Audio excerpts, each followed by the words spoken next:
اعوذ باللہ من الشیطان الرجیم بسم اللہ الرحمن الرحیم وما آتاکم الرسول فخذوه وما نهاکم عنه فانتهوا واتقوا اللہ ان اللہ شدید العقاب۔ السلام علیکم ورحمۃ اللہ وبرکاتہ، نحمدہ ونصلی علی رسولہ الکریم، اما بعد، فاعوذ باللہ من الشیطان الرجیم، بسم اللہ الرحمن الرحیم، رب اشرح لی صدری ویسر لی امری واحلل عقدۃ من لسانی یفقہوا قولی، ربنا زدنا علما، آمین۔ کیسے ہیں میری پیاری بہنوں؟ اللہ سبحانہ وتعالیٰ آپ سب کو ایمان کی اعلیٰ ترجیح عطا فرمائے، اللہ تعالیٰ نیکیوں کی توفیق دے، اور صرف اللہ سبحانہ وتعالیٰ ہماری نیکیوں کو اپنے وجہ کے لیے خاص کر لے، اور اس میں کسی چیز کی بھی شمولیت نہ ہو، ہماری نیت میں کہیں پر کوئی گڑبڑ نہ ہو، اور اللہ تعالیٰ ان نیکیوں کو محفوظ رکھ لے، اور قیامت کے دن ہمیں ان کا اجر نصیب کرے، دنیا میں بھی ان کی برکتیں ہم کو نصیب کرے، آمین۔ اچھا، آج ہم آگے اپنا سبق لیں گے جو ہم سنت کی فضیلت سمجھ رہے تھے، اور اس میں سے اگلا سبق ہمارے لیے یہ ہے کہ قرآن و سنت پر سختی سے عمل کرنے والے لوگ گمراہیوں سے محفوظ رہیں گے۔ اب یہ سختی کا ورڈ ایسے سمجھ لیں کہ آپ اپنے گراؤنڈ پہ فرملی کھڑے ہیں، ٹھیک ہے، مضبوطی کے ساتھ اپنے پیر جمائے ہوئے ہیں کسی زمین کے اوپر، اور آپ بہت الرٹ ہیں، تو کوئی بھی جھٹکا آپ کو گرائے گا نہیں، آپ اپنے آپ کو بیلنس کر لیں گے نا۔ مضبوطی سے کھڑا ہونا یہی ہوتا ہے نا، کہ آپ مضبوطی سے ایک زمین کے اوپر کھڑے ہوئے ہیں اور جمے ہوئے ہیں۔ تو دین میں بھی میری پیاری بہنوں یہ ہوتا ہے کہ قرآن اور سنت کے اوپر آپ نے مضبوطی کے ساتھ جمع رہنا ہوتا ہے، اپنے گراؤنڈ کو نہیں چھوڑنا ہوتا، ٹھیک ہے نا، یہ بہت ضروری چیز ہے۔ ابھی حدیث کو پہلے دیکھ لیتے ہیں، پھر اس چیز کو سمجھتے ہیں۔ عن ابن عباس رضی اللہ عنہما، ابن عباس رضی اللہ عنہما، یہ عنہما کا صیغہ کا مطلب ہے کہ اللہ ان دونوں سے راضی ہو۔ تو ابن عباس میں عباس رضی اللہ تعالیٰ عنہ کا نام بھی آ رہا ہے، اور ابن یعنی عبداللہ بن عباس کا نام بھی آ رہا ہے۔ تو دونوں باپ اور بیٹے جو تھے، حضرت عباس تو چچا تھے، اور حضرت عبداللہ بن عباس جو تھے وہ رسول اللہ صلی اللہ علیہ وسلم کے کزن تھے، ٹھیک ہے نا۔ تو یہ صیغہ ہے کہ اللہ تعالیٰ ان دونوں سے راضی ہو، باپ بیٹے دونوں سے راضی ہو، آمین۔ انہوں نے کیا کہا؟ ان رسول اللہ صلی اللہ علیہ وسلم خطب الناس فی حجۃ الوداع، کہ رسول اللہ صلی اللہ علیہ وسلم نے لوگوں سے حجۃ الوداع کے اوپر خطبہ ان کو دیا۔ فقال، تو پھر فرمایا، ان الشیطان قد یئس ان یعبد بارضکم، کہ بے شک شیطان مایوس ہو چکا ہے کہ وہ عبادت کیا جائے گا تمہاری زمین پر، ولیکن راضیہ، لیکن وہ راضی ہو گیا ہے کس بات پر؟ ان یطاع، کہ وہ مانا جائے گا، اس کی بات مانی جائے گی، فیما سوا، اس کے علاوہ کسی چیز میں۔ ذالک مما، یہ وہ ہے، مما تحاقرون، اس میں سے جس کو تم حقیر سمجھتے ہو، من اعمالکم، اپنے اعمال میں سے، وہ چھوٹی چھوٹی چیزیں ہیں۔ فاحذروا، تو دھیان رکھو، ہوشیار رہو، انی قد ترکت فیکم، کہ بے شک میں تم میں چھوڑ کے جا رہا ہوں، ما ان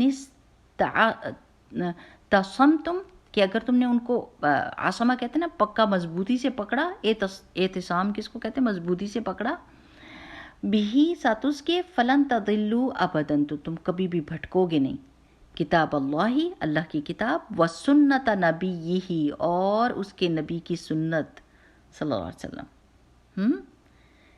یعنی کس قدر زبردست قسم کی حدیث ہے، اور کتنی ہماری دماغ روشن ہو جانا چاہیے کہ رسول اللہ صلی اللہ علیہ وسلم نے فرمایا کہ اس بات سے شیطان مایوس ہو چکا ہے کہ کوئی مسلمان شیطان کی عبادت کرے گا، کوئی بھی شیطان کی عبادت نہیں کرے گا، لیکن شیطان نے اس چیز کو ایکسیپٹ کر لیا کہ چلو کوئی نہیں، یہ بات نہیں ہوگی تو میں اور کوئی ایسا کام کروں گا جن کی وجہ سے ان کی محنت، ان کا پیسہ، ان کی انرجی ویسٹ ہوگی، اور ان کو زیرو رزلٹ ملے گا۔ اور یہ وہ چیزیں ہوتی ہیں جن کو ہم حقیر سمجھتے ہیں اعمال میں، یعنی ہم ان کے اوپر کوئی دھیان ہی نہیں دیتے، جیسے کوئی سی بھی بدعت، اور اس کو کیا سمجھتے ہیں؟ نیکی سمجھتے ہیں۔ ایسا ہی ہے نا کہ دین میں کوئی نئی چیز کریٹ کر کے وہ ہمارا پیسہ بھی لگواتا ہے، ہمارا وقت بھی لگواتا ہے، ہماری انرجی بھی لگواتا ہے، اور اس کا رزلٹ زیرو ہوتا ہے، کیونکہ رسول اللہ صلی اللہ علیہ وسلم نے فرمایا تھا کہ جس چیز کا ہم نے حکم نہیں دیا وہ رد ہے، وہ ریجیکٹڈ ہے اللہ تعالیٰ کی نظر میں، اس کو کرنے کا کوئی فائدہ ہی نہیں ہے، وہ مت کرو۔ تو ہم کہتے ہیں نہیں ہے تو نیکی کا کام نا، کیا ہو گیا اگر ہم یہ کر رہے ہیں، ہے تو نیکی کا کام ہی نا۔ یعنی اب آپ یہ سوچیں کہ جن لوگوں نے یہ طریقہ اختیار کیا کہ ذکر کا، کہ بس اللہ اللہ ادھر سر مارا اور ادھر سر مارا اور بتیاں بجھا دی، آپ مجھے بتائیں کہ کہاں پر رسول اللہ صلی اللہ علیہ وسلم نے یہ طریقہ اللہ تعالیٰ کے نام لینے کا کہا ہوا؟ اللہ اکبر کہیں، سبحان اللہ کہیں، الحمدللہ کہیں، استغفر اللہ کہیں، آپ مجھے بتائیے کہ کہاں رسول اللہ صلی اللہ علیہ وسلم نے بتیاں بند کر کے اور سر کو دھننے کا اور اس طرح کا ذکر کرنے کا ہم کو حکم دیا؟ اب سارے لوگ تو کہیں گے دیکھو اللہ ہی کا نام لے رہے ہیں نا، کہ اس میں جلالہ ہے، یہ سب اللہ سبحانہ و تعالیٰ کا نام ہے، اس کی برکت ہے، اس کا روپ ہے، اور جب آپ یہ لے رہے ہوتے ہیں تو یہ ہوتا ہے وہ ہوتا ہے، بے شک یہ اس میں جلالہ ہے۔ لیکن سنت نبی کدھر ہے؟ اللہ کے رسول صلی اللہ علیہ وسلم نے کس طریقے سے ہم کو اللہ تعالیٰ کے ذکر کا حکم دیا ہے؟ ہوش حواس میں دھمالے ڈالنے کا اور بے ہوش ہونے کا اللہ تعالیٰ نے حکم نہیں دیا۔ ہم اللہ تعالیٰ کا نام لیتے ہیں اور ساتھ ہی اللہ تعالیٰ کو پکارتے ہیں، اللہ سبحانہ تعالیٰ سے کوئی چیز مانگتے ہیں۔ تو جب بھی آپ کوئی کام کریں نا، آپ اپنا ایک کرائٹیریا بنا لیں، نیکی کا کام میں اسپیشلی آپ دیکھیں کہ کیا رسول اللہ صلی اللہ علیہ وسلم نے اس کا حکم دیا ہے؟ اگر حکم دیا ہے الحمدللہ رب العالمین، یہ بیسٹ چیز ہوگی، کیونکہ اللہ سبحانہ وتعالیٰ نے رسول اللہ صلی اللہ علیہ وسلم کو گائیڈ کیا تھا، ہدایت دی تھی، تو وہ جب مجھے پتہ ہوگا کہ یہ تو کنفرمڈ بات ہے تو پھر میں ضرور اس کو لوں گی۔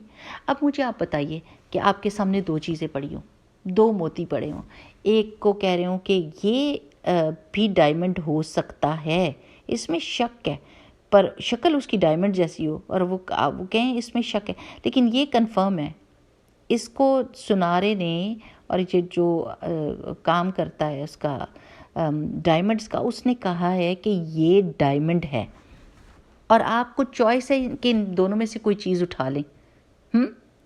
تو آپ کہیں کہ یہ شک والا کوئی بات نہیں، لگ تو ڈائمنڈ رہا ہے نا اور چمک بھی رہا ہے، میں یہ اٹھا لیتی ہوں۔ جو یہ کام کرے گا ہم اس کو کہیں گے are you crazy, leave that, جس میں ڈاؤٹ ہے اس کو چھوڑ دو، اور یہ جو کنفرم جو سنارے نے کہہ دیا کہ یہ پکی بات ہے کہ یہ ڈائمنڈ ہے، اس کو اٹھا لو۔ عقل مند بندہ یہی کرے گا نا میری پیاری بہنوں، دنیا کی مثالوں سے ہی سمجھیں گے نا۔ تو ایک وہ چیز ہے جو لوگ آپ کو کہہ رہے ہیں کہ یہ دیکھیں جی اس طرح ذکر کریں اور یہ چیزیں سیلیبریٹ کریں اور یہ نیکی کے کام ہیں، اور وہ آپ کو پتہ ہے کہ یہ ڈاؤٹ فل ہیں، مجھے پتہ نہیں کہ رسول اللہ صلی اللہ علیہ وسلم سے یہ کنفرم، لیکن یہ بات مجھے پکی پتہ ہے، یہ چیز یہ میں اٹھا لوں گی، کیونکہ مجھے اس پہ پکا منافق کا یقین ہے، یہ کنفرم ہو گئی ہے، میں یہ اٹھا لوں گی۔ اب کتنے سارے درود ہیں جن کے بیچ میں شرک ہے، لیکن ہمیں پتہ ہی نہیں، لیکن بچپن سے چونکہ ہم نے وہ پڑھا ہوا ہے تو پھر ہم اس کو نہیں چھوڑتے، ہم کہتے ہیں یہ رسول اللہ صلی اللہ علیہ وسلم کے اوپر درود ہی بھیجنا نا، درود بھیجنا بہت بڑی سعادت ہے۔ اور ایک دو چیزیں آپ کے سامنے پڑی ہیں، ایک آپ کے پاس کوئی بھی درود ہے جو لوگوں نے بنا دیا، اور ایک وہ ہے جو رسول اللہ صلی اللہ علیہ وسلم نے درود ابراہیمی آپ کو سکھائے یا دوسرے درود سکھائے۔ اب وہ جو ہے وہ کنفرم نہیں ہے، وہ کسی بندے نے بنایا ہے، اور یہ جو ہے رسول اللہ صلی اللہ علیہ وسلم نے بتایا۔ اب آپ مجھے بتائیں، آپ رسول اللہ صلی اللہ علیہ وسلم کی بات کو اہمیت دیں گے اور اس پہ یقین رکھیں گے کہ اس کا اجر بڑا ہے، یا وہ جو لوگوں نے کہا ہے؟ بتائیں مجھے، سچی اپنے دل سے سوچیں نا، جو زندگی سوچ اور فکر کے بغیر ہوتی ہے اس میں غلطیاں اور کوتاہیاں ہوتی ہیں، ٹھوکریں لگتی ہیں، جس میں انسان نے مضبوطی سے اپنے آپ کو جمایا ہوتا ہے اور وہ آنکھیں کھول کے چیزوں کو دیکھ رہا ہوتا ہے اور وہ علم حاصل کر رہا ہوتا ہے، وہ نہیں بھٹکتا، وہ نہیں ٹھوکر کھاتا۔ ایک دفعہ اگر ہمارے دل میں یہ جم گیا کہ میرے پیارے نبی صلی اللہ علیہ وسلم میرے لیے رول ماڈل ہیں، میرے لیے گائیڈ ہیں، ان کی بتائی ہوئی بات اللہ تعالیٰ کو سب سے زیادہ پسند ہے، میں نے اسی کو فالو کرنا ہے، وہ میرے لیے ہیرا ہے، اصلی والا ہیرا، میں کیونکہ یہ کنفرمڈ ہے اس لیے میں اسی کو اٹھاؤں گی. بس آسان چیز. اب یہ دیکھیں نا کہ جب آپ اہدنا الصراط المستقیم مانگتے ہیں نا اللہ تعالیٰ سے، تو مستقیم یعنی سیدھا راستہ کیا ہوتا ہے؟ آسان ہوتا ہے. ایک تو آسان ہوتا ہے، کلیئر ہوتا ہے، آپ کو کوئی کنفیوژن نہیں ہوتی، اور آپ وہ سیدھا راستہ اختیار کرتے ہیں اور آپ اپنے گھر پہنچ جاتے ہیں. اور ایک ہوتے ہیں ٹیڑھے میڑھے راستے، ادھر سے رائٹ ادھر سے لیفٹ، ادھر سے پھر رائٹ ادھر سے لیفٹ، بندہ گم جاتا ہے. تو یہ جو آپ رسول اللہ صلی اللہ علیہ وسلم کی سنت کو فالو کریں گے نا، یہ صراط المستقیم ہے، سیدھا، clear, no confusion, direct. You are going to reach home in time, صحیح جگہ پہ پہنچ جائیں گے آپ.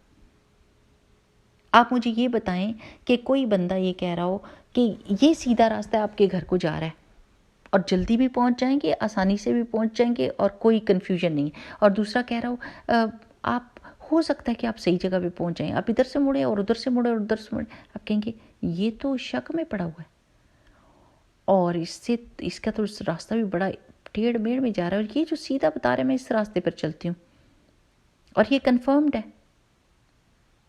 تو اللہ تعالیٰ سے مانگے، اللہ تعالیٰ سیدھا راستہ دکھا رہا ہے سنت کے ذریعے سے. لیکن ہم اگر سنت کو چھوڑ کر عام لوگوں کی بنائے ہوئے دین کے اوپر چلیں گے تو ہمارا اینڈ رزلٹ کیا ہوگا میری پیاری بہنوں؟ یہ باتیں بہت سوچیں اور غور و فکر کریں آپ. اور ایک اور حدیث پڑھ لیتے ہیں، اسی سے متعلق ہے. عن ابی ہریرہ قال، ابو ہریرہ رضی اللہ تعالیٰ عنہ سے روایت ہے کہ انہوں نے کہا قال رسول اللہ صلی اللہ علیہ وسلم، کہ رسول اللہ صلی اللہ علیہ وسلم نے فرمایا انی، بے شک میں، قد ترکت، میں چھوڑ کے جا رہا ہوں، تحقیق، فیکم، تم میں، شیئین، دو چیزیں، لن تدلوا بعدہما، ان دونوں چیزوں کو لینے کے بعد تم بھٹکو گے نہیں، کتاب اللہ و سنتی، کہ اللہ کی کتاب اور میری سنت، کبھی نہیں بھٹکیں گے. یہ کنفرمیشن مل رہی ہے، اس چیز پہ جم جائیں. وہ ہے نا بچپن سے ہم نے سیکھا درود تاج نا، درود تاج بہت سارے لوگ پڑھتے ہیں نا، اور اس میں اتنا بڑا شرک کی بات ہے، یہ تو پتہ ہی نہیں تھا، کبھی ہم نے اس کا معنی دیکھا ہی نہیں کہ ہم کو سمجھ آ سکے. صاحب التاج والمعراج والبراق والعلم، دافع البلاء والوباء والقحط والمرض والعلم، استغفر اللہ العظیم.